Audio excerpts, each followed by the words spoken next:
आजच्या लेक्चरमध्ये पुन्हा आपण रेट मेजर याच्यावरचे काही प्रॉब्लेम सोडवू.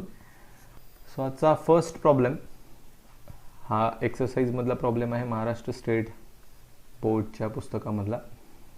सो त्याच्यामधला एक प्रॉब्लेम असं म्हटलं आहे की the surface area of a spherical balloon is increasing at the rate. So they are talking about rate of what? Rate of surface area. So आधी आपण प्रॉब्लेम सोडवण्याच्या आधी आपल्याला सिक्वेन्सच माहिती नाही की आपल्याला कुठून कुठे जायचं आहे. सो जस्ट मॅप करूया की मला एरियाच्या बद्दल रेट दिला आहे, म्हणजे किती एरिया चेंज होतो टाईमप्रमाणे हे दिलं आहे, हे नोन आहे. पुढे म्हटलं आहे at what rate volume of the balloon is increasing. म्हणजे व्हॉल्यूम म्हणजे व्ही, त्याचा पण त्यांनी काय विचारलं आहे, रेट ऑफ व्हॉल्यूम म्हणजे D V by D T. हा व्हॉल्यूम वाढण्याचा रेट हा माहिती नाही आहे, पण तो त्यांना हवा आहे, मग तो आपण त्यांना काढून द्यायचा. पण एरिया आणि व्हॉल्यूममध्ये डायरेक्ट रिलेशन नाही आहे. एरिया आणि व्हॉल्यूमला जोडणारा कोण आहे, रेडियस. सो तुम्हाला एरियाचा रेटवरनं आधी रेडियसवर यायला लागेल आणि रेडियसवरनं व्हॉल्यूमकडे जायला लागेल. पण रेडियसची तर व्हॅल्यू दिली आहे, ती आहे इथे बघा, the radius of the balloon is 6 centimetre. पण ही व्हॅल्यू झाली, आपल्याला रेट पण लागणार आहे D R by D T. So नेहमी लक्षात ठेवा, एरिया व्हॉल्यूममध्ये प्रॉब्लेम असेल तर इनडायरेक्टली तुम्हाला ते सांगतात की हे दोघं डायरेक्टली जोडले जाऊ शकत नाहीत, तुम्ही काय करायचं ते डिसिजन घ्या. ए बद्दल आपण म्हणूया, ए म्हणजे कोण आहेत. So let A be the surface area of balloon. Surface area of balloon. दुसरं आर नाव घेऊया, that is radius of balloon. आणि volume V, volume of spherical balloon.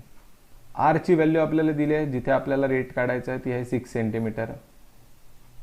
आणि rate of change of surface area बघा काय म्हटलं आहे, surface area increasing at rate, म्हणजे एरियाचा रेट दिला आहे, that is D A by D T दिलं आहे 2.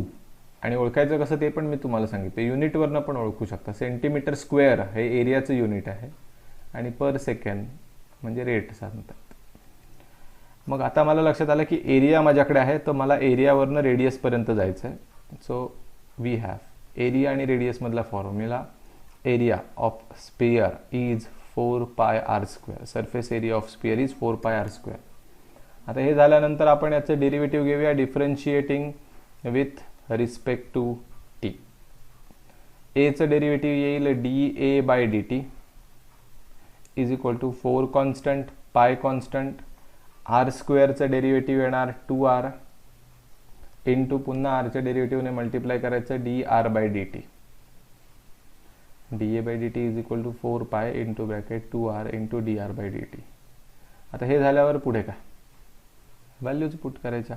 D A by D T जे 2 आहे, 4 कॉन्स्टंट पाय कॉन्स्टंट 2 आहे इंटू आरची व्हॅल्यू आपल्याला देऊन ठेवले 6, ती टाकली. आपल्याला कोण माहिती नाही आहे, तर D R by D T आपल्याला माहिती नाही. सो मी म्हटलं तसं डी ए बाय डी टीवरनं डी आर बाय डी टीवर जम्प करा. सो इथे आलो, इकडचे 2 आणि इकडचे 2 कॅन्सल कर, ठीक आहे. ते कॅन्सल करून झाल्यानंतर इकडे 1 राहिला, is equal to 6 Chowk 24 pi into हे D R by D T as it is. 24 pi multiply तिकडे जाऊन 1ला डिवाइड होतील. So D R by D T तरी आपल्याला मिळाला, that is 1 divided by 24 pi. That's it. आता युनिट काय, रेडियस आहे म्हणजे ती सेंटीमीटरमध्ये मोजली जाते आणि खाली टाईम सेंटीमीटर पर सेकंड. नाव आता आपल्याला व्हॉल्यूम काढायचं आहे. सो नाव volume V is equal to स्पियरसाठी फॉर्म्युला आहे 4/3 पाय आर क्यूब. पुन्हा differentiating with respect to T करूया.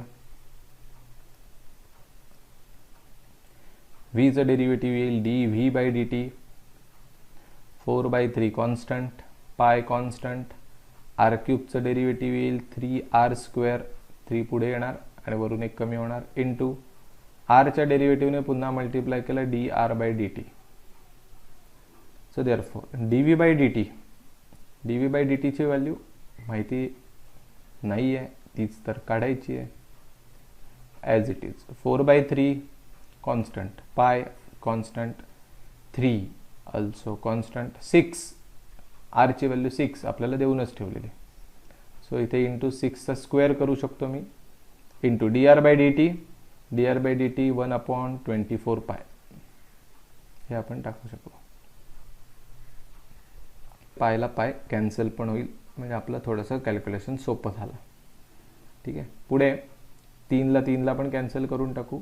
हे 4 तसेच ठेवतो, वरचे एकटे राहिले. 6चा स्क्वेअर 36 आणि खाली 24 राहिलं. आणखी थोडंसं भाग जाऊ शकतो. 4 एके 4, 4 संग 24, पुन्हा 6ने इथे डिवाइड केलं तर 6 एवढं dv/dt आलं. पण युनिट काय लिहाल? व्हॉल्यूम आहे म्हणजे सेंटीमीटरचा क्यूब पर खाली second. That's it. So 6 centimetre cube per second is the rate of what? Rate of volume. Next problem याच्यामध्ये म्हटलंय if each side of an equilateral triangle increases at the rate of root. So इथे साईडचा आपल्याला rate दिला आहे, rate of side. साईडला आपण एक नाव लिहून घेऊ की लेट ए, स्मॉल ए घ्यायचा. पण स्मॉल ए घेतला आणि एरिया घेतला तर जरा गडबड होईल, त्यापेक्षा आपण एल घेऊ किंवा एस घेऊ. Let L be the side of equilateral triangle. Then त्याच्याबद्दल रेट दिलेला आहे. So how side changes with respect to time is equal to, इथे त्यांनी दिलं √2 सेंटीमीटर पर सेकंड. आता सेंटीमीटर पर सेकंड हे का वापरलं? कारण लेंथ आहे म्हणजे ती सेंटीमीटरमध्ये किंवा मीटरमध्ये मोजली जाणार, आणि टाइम पर सेकंड. आता त्यांना काय पाहिजे ते बघूया. फाइंड द रेट पाहिजे इन्क्रीजिंगचा. कोणाचा? एरियाचा. सो एरियासाठी एक नाव लिहून घेऊया. So A be the area of equilateral triangle. मग आपल्याला dA/dt हवं आहे, ते त्यांनी दिलं नाही आहे. आणि पुढे म्हटलं when it's side is of length 3 centimetre, म्हणजे पुढे कुठेतरी लेंथची व्हॅल्यू टाकायला लागू शकते असं दिसतंय. त्यामुळे एलची व्हॅल्यू देऊन ठेवले 3 सेंटीमीटर. जिथे कुठे लागेल तिथेही टाकू. ट्रायंगलचा एरिया काढायचा म्हटला की फॉर्म्युला वेगळा आहे जरा. याचा फॉर्म्युला असतो half into base into height. तर बेस म्हणजे ही लेंथ एल, हा इक्विलॅटरल असल्यामुळे सगळीकडे एलच असणार आहे. तो एक प्रश्न नाही आहे. पण आपल्याला बेस मिळाला, ठीक आहे. सो एरिया काढण्यासाठी आहे ना, हाफ इंटू बेसची व्हॅल्यू मी एल टाकेन. पण एच कसं काढणार? एचची व्हॅल्यू काय एल नाही टाकू शकत. एच म्हणजे काय? हाईट. आणि हाईट कुठली असते? ही बघा, ही परपेंडिक्युलर हाईट. मग ही काढणार कशी? हा प्रश्न आहे आपल्यासमोर. ते पण काम सोपं कसं केलंय? इक्विलॅटरल ट्रायंगल हा शब्द वापरला, त्यामुळे आपल्यासाठी सोपं झाला. सो मी एक ट्रायंगल काढून घेतो इक्विलॅटरल. एल नावाची साईड सगळ्या एल आणि एल. इथे हाईट काढतो डॉटेड लाईनने. सांगा इक्विलॅटरल असल्यामुळे इकडे किती असणार अँगल? 60 डिग्री. इकडे पण किती असणार? 60 डिग्री. आणि हा पण किती असणार? पूर्ण 60 डिग्री. कारण 60 60 60 असायला पाहिजे. अँगल सेम असतील तरच लेंथ सेम असणार इक्विलॅटरल. मला 60 डिग्रीच्या समोरची साईड पाहिजे. 60च्या समोरची साईड म्हणजे अपोजिट साईड. आणि अपोजिट साईड शब्द हा कशामध्ये येतो? साइन थिटामध्ये. सो साइन 60 फाइंड करतो मी. अपोजिट साईड किती आहे? एच. आणि हायपोटेन्युअस एल. म्हणजे जर मला एचची व्हॅल्यू पाहिजे, हाईटची व्हॅल्यू पाहिजे असेल तर आपण ती कशी काढणार? एच इज इक्वल टू हा एल इकडे जाऊन मल्टिप्लाय होईल एल साइन 60. आणि साइन 60ची व्हॅल्यू सगळ्यांनाच माहिती आहे, √3 डिवायडेड बाय 2.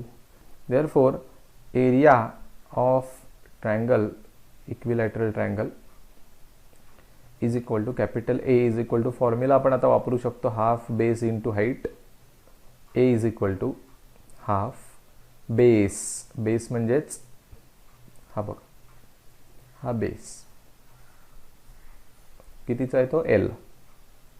आणि एच हाईटचा फॉर्म्युला माहिती नव्हता, पण तो हाईटचा फॉर्म्युला इथं मिळवून ठेवला आहे. आणि तो आहे एल 3/2. म्हणजे हे थोडं सिम्प्लिफाईड झालं. हे थोडंसं आपण मल्टिप्लाय वगैरे केलं तर आपल्याला असं मिळेल √3/4 L². आता आपल्याला असं रिलेशन मिळालं की जे एरिया ए आणि लेंथ किंवा साईड एल या दोघांच्याच भाषेमध्ये आहे, मध्येच हे असलं काही एच बी इथे नाही. मग आता याला डेरिव्हेटिव्ह घ्यायला हरकत नाही, differentiating with respect to T.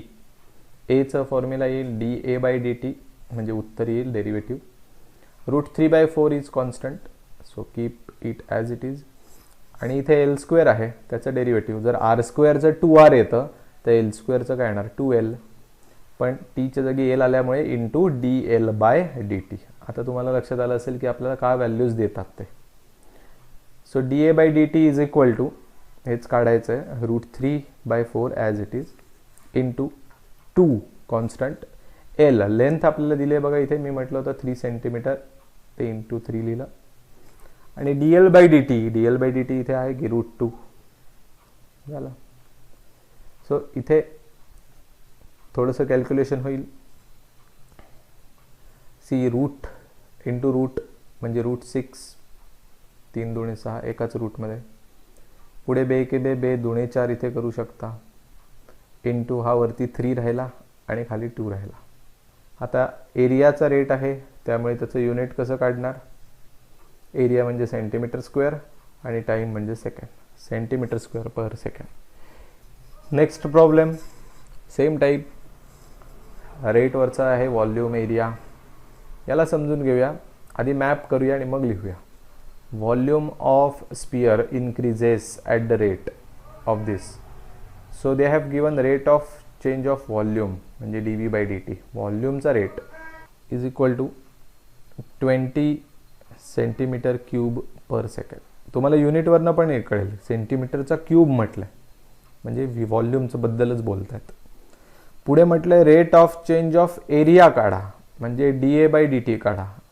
आता हा आपण मगाशीच बघितलं की व्हॉल्यूम आणि एरियामध्ये डायरेक्ट आपल्याला जाता येत नाही, मध्ये आपल्याला जायला लागतं dR/dt आणि मग dR/dt वरनं dA/dt आणि R ची व्हॅल्यू लागणार आहे त्यांना माहिती आहे म्हणून त्यांनी देऊन ठेवले. लेट V म्हणजे काय ते आपण म्हणूया व्हॉल्यूम ऑफ स्पियर. ए म्हणजे काय ते म्हणूया आपण area of sphere, rather surface area, पण ठीक आहे, एरिया ऑफ स्पियर मीन्स म्हटल्यावर सरफेस एरिया असणार तो. आर म्हणजे रेडियस ऑफ स्पियर. बरं, रेडियसची व्हॅल्यू पण दिलेली आहे 5 सेंटीमीटर, ही रेडियसची व्हॅल्यू दिलेली आहे. त्याच्यानंतर dV/dt rate of change of volume with respect to time दिलेला आहे. हे बघा इथे 20 cm³/s. सो व्हॉल्यूम शब्द नाही वापरला ना तरी युनिटवरनं लक्षात येऊ शकतं. आता आपल्याला पहिल्यांदा व्हॉल्यूम आणि रेडियसला जोडायचं आहे. So we have V is equal to स्पियरचा फॉर्म्युला व्हॉल्यूमचा 4/3 πr³. जरा फॉर्म्युला माहिती आहे तर आपण डिफरन्शिएट करूया, differentiating with respect to T.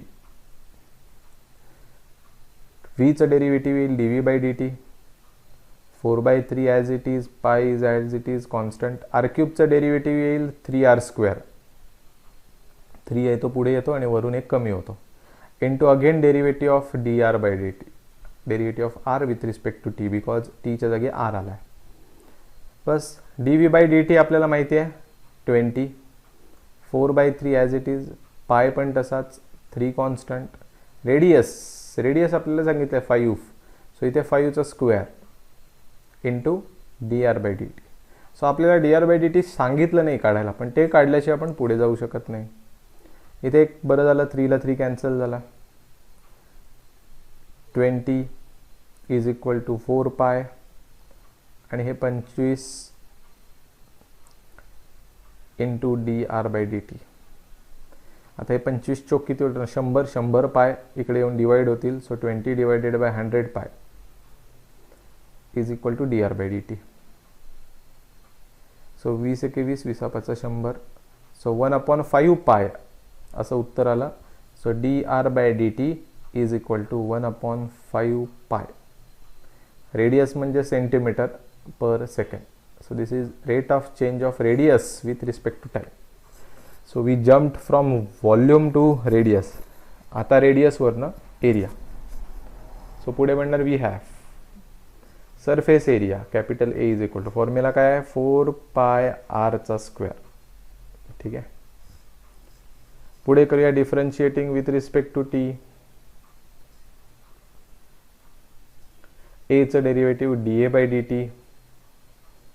4 constant pi constant R स्क्वेअरचा फॉर्म्युला येणार 2r, पण टीच्या जागी आर आल्यामुळे पुन्हा डी आर बाय डी टीने मल्टिप्लाय पण करावं लागेल. आणि finally D A by D T calculation करण्यासाठी आपल्याकडे जे अवेलेबल व्हॅल्यूज आहेत ते टाकूया. 4 कॉन्स्टंट पाय कॉन्स्टंट 2 आरची व्हॅल्यू 5 दिली आहे. D R by D T आपण आत्ताच काढून बसलोय, दॅट इज 1 डिवायडेड बाय 5 पाय. सो किती सिम्पल आणि ॲडजस्टेड असं बघा. 5 ला 5 कॅन्सल झालं, पायला पाय कॅन्सल झालं. आणि D A by D T is equal to आपल्याला फक्त एवढंच मल्टिप्लिकेशन करायचं आहे. 4 दुणे 8. 8 एरिया आहे म्हटल्यावर सेंटीमीटरचा square per second. 8 centimetre square per second. That's it. So we jump from volume to radius and then radius to area. हेच mapping आहे. व्हॉल्यूम आणि एरियामध्ये डायरेक्ट प्रॉब्लेम विचारला तर तो सोडवता येत नाही. रेडियसवर यावं लागतं आणि मग पुढे जावं लागतं. That's it.